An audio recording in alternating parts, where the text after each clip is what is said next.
You're fired." Those two words destroyed her life. Standing in the CEO's office with tears burning in her eyes, Emily Parker had begged him to hear her out. But Adrian, cold as ice, didn't blink. "You're careless. I don't need people like you," he said, never knowing she was carrying his child. She walked out with a broken heart and an unborn baby. He walked away without a second thought. 3 years later, fate cornered him in a grocery store where a little boy with Adrian's storm gray eyes tugged at Emily's shirt and called her mommy. Adrian froze, because those were his eyes. Adrian Cole never believed the past could walk back into his life. Not after he'd buried it so expertly under money, power, and the noise of $1 million schedule. But that night, standing in the fluorescent glow of a late-night grocery aisle, his world split open. He wasn't supposed to even be there. His driver had the night off, and Adrian, irritated by a migraine and an empty fridge, had walked in just wanting bottled water instead. He saw her, Emily Parker, the woman he once dismissed like she was nothing, standing beside a toddler who couldn't be more than 3, the toddler who had his eyes, his exact eyes. And she saw him too. Emily froze, fingers gripping the shopping basket so tightly the handles shook. Her breath hitched, her pulse jumped, and for a moment she felt 3 years collapse into a single punch of memory. The office, the insult, the firing, the humiliation, the pregnancy she'd faced alone. Emily. Adrian's voice was low, sharper than he meant, confused but unmistakably shaken. Emily swallowed hard. She had promised herself she'd never fall apart if she ever saw him again, but this him, seeing the child, this she wasn't ready for. The boy tugged at her coat. "Mommy juice." His tiny voice shattered everything. Adrian stared at the kid like someone had sucked all the air out of him. His breath wavered. His eyes darkened. "Is he?" He couldn't finish the sentence. "Didn't dare." Emily stepped slightly in front of her son, protective instinct roaring through her. "What are you doing here?" she asked, voice steady even though her heart trembled. Adrian blinked. "I needed water." The boy peeked from behind her leg, and those eyes, God, those eyes. Thunder gray, flecked with silver. Adrian's exact mirror. "What's your name, buddy?" Adrian whispered, unable to stop himself. Emily's spine straightened. You don't get to talk to him?"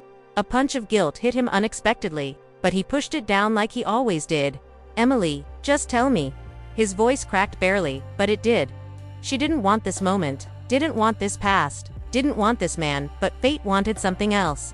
Flashback. 3 years ago, Emily had loved Adrian, quietly, silently, deeply. He didn't know. He never noticed. She was an overworked assistant working late nights, arranging flights, fixing his chaos. He was the brilliant, ruthless CEO who didn't even look up when she placed files on his desk. Until the one night he did. A night of too much work, too much closeness, and too little protection. The next week, when she was late to work because she fainted on the subway, Adrian didn't ask if she was okay. He just fired her, cold, efficient, heartless. "You're careless." "Emily," he'd said, "I don't need people who slow me down." Those words cut deeper than he'd ever know. She didn't tell him she was pregnant. He didn't deserve to know. Back to present. Adrian stepped closer, lowering his voice so the child wouldn't hear. "Emily, I need to know the truth." She shook her head. "You don't get to need anything from me." His jaw tightened. "Is he mine?" Silence stretched. The air thickened. Emily wanted to scream, fight, cry, but she did none of it. Instead, she whispered, "His name is Noah." Adrian's chest caved. "Noah," he repeated, tasting the name like it was holy. Emily swallowed. "He's 3. He loves dinosaurs, and chocolate chip pancakes, and bedtime stories. Everything you never cared about." Adrian flinched, actually flinched. A man who could stare down billion-dollar negotiations, reduced to breathless guilt in a grocery aisle. "Emily," he breathed, "why didn't you tell me?" Her eyes burned. "Because the last thing you said to me was that I wasn't good enough to keep my job." "What made you think you were good enough to be a father?" That shattered him. He stepped back, like the weight of her words physically hit him. "I was wrong," he whispered. "I was God. I was a different person then. I didn't know. I didn't understand. If I had known, but you didn't," she cut sharply, "and we survived without you." Noah tugged again. "Mommy, can we go?" Emily forced a smile. "Yes, sweetheart, let's go." She started walking away.